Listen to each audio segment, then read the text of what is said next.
The Sports County Report with Lieber King, brought to you by Harvey Autos in Shreveport, Bossier City, the name you've trusted for years. Geico, the insurance savings you expect. Supreme Chevrolet, expect more from Supreme Automotive Group in Gonzales. Bollinger Shipyards, 75 years of delivering high-quality vessels. Here's your host, Lieber King. Listen, whatever you're driving right now, Tommy Harvey wants it. Bring it in to Harvey Subaru, Lexus of Shreveport, Bossier City, or John Harvey Toyota. They're paying big bucks for all trades right now. They'll cut you a check right there. Tell them Lee sent you. Coach, I want to mention, before we go, your experiences at UL. Oh, yeah. When you played for the late Nelson Stokely. What was it like playing for Nelson? I know he was a quarterback at LSU back in the day. I got a chance to meet Nelson when I started my magazine. He was on the cover of the magazine the first year.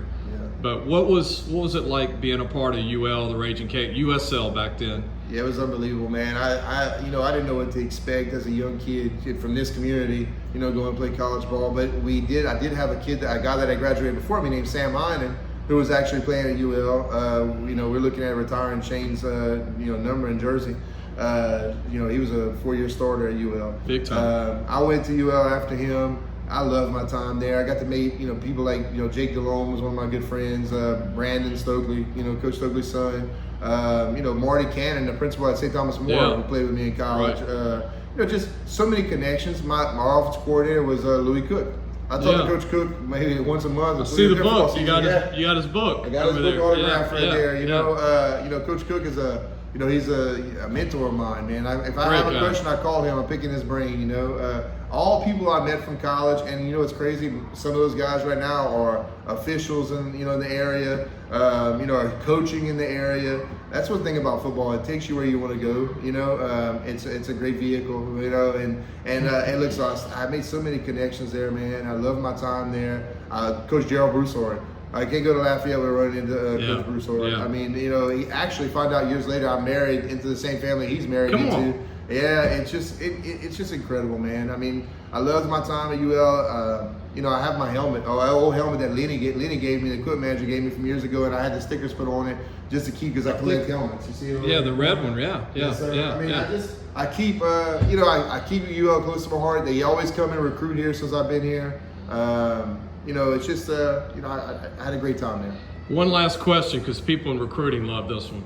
Y'all played St. Martin's in the playoffs last year, second round. Yes. Harlan Berry, we talked about it. One of your players had a good tackle on him, but what was it like facing him as from a coaching standpoint?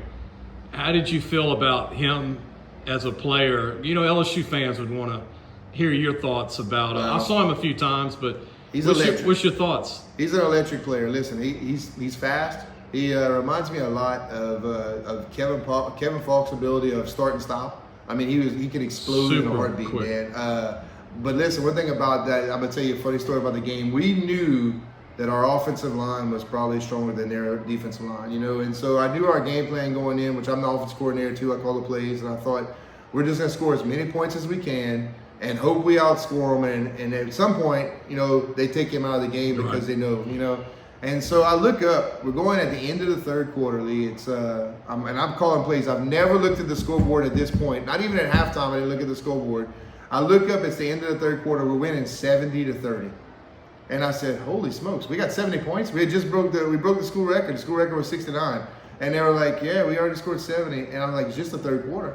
And look, he had 200 yards rushing, because if we got it, we never rushed a person. We would mirror him at the line of scrimmage. I mean, but he was so explosive and so fast. If he got one step, he scores. I could see him fitting in at LSU as because LSU has so much speed on the field. I could see him being a superstar at LSU. But he was so good and so explosive, and they had a little quarterback to go along with him that was also very good. Yeah, he was. Yes, sir. And so we it's 70-30, and I look up and they scored a touchdown, and it started the fourth quarter, and so now it's 70-37, and I said, look, if whatever happens on this drive, I'm thinking about subbing it, but you can't really sub because he's so fast. If you put in AJ guys, he's going to score 2 or 3 touchdowns in a heartbeat. Right. And across the walkie-talkie from the other side, with the referee's walkie-talkie, the coach says, I'll take him out if we can put him in the JV. And when he said that, I said, as soon as he comes out, we'll put him in. Well, it was too late. We'd already scored on the next play. Right, so the final score was 78-37. Unbelievable. And I mean, one of the highest scoring high school games I'd ever been part of. We broke the scoring record in the second round of the playoffs. But Coach, none of that was planned. Everything that was planned was the scoring as many as we could until we could, maybe get up on him, because I didn't think we could stop him. When's the last time as a high school player you remember the number one running back in America, according to ESPN, on your field playing against you? And you up 70-30 going into the fourth quarter. Right. So just to say, now we had a good running back too, Henry Summerlin, the Ginger Ninja.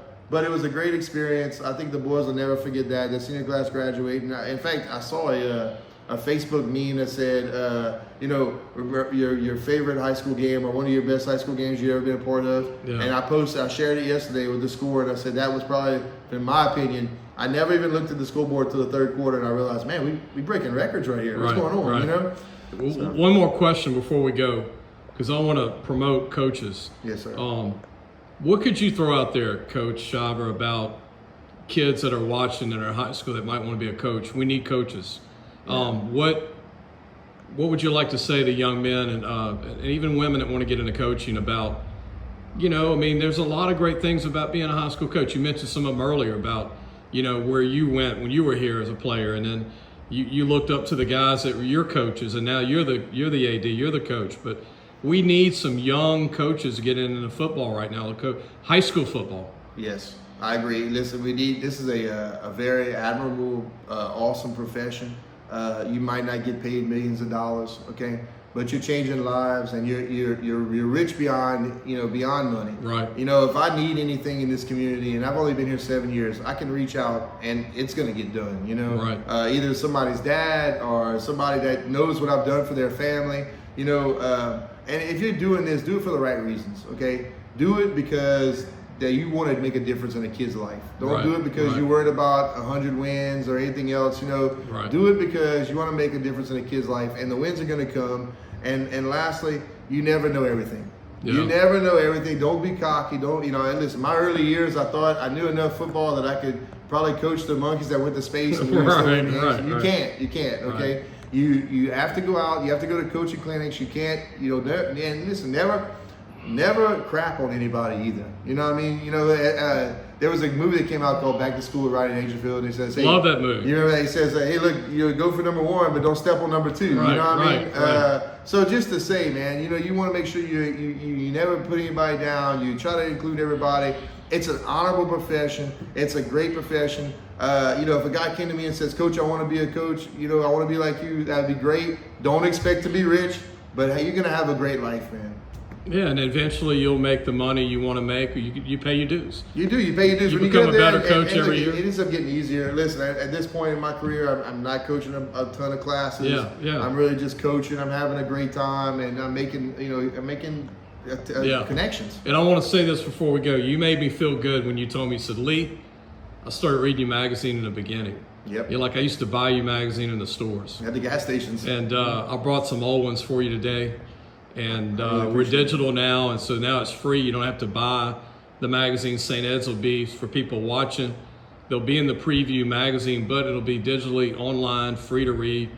LAFootballmagazine.com is our website, and we'll let Coach know when it goes up, and then he'll let the St. Edmunds community know it's up to read for free.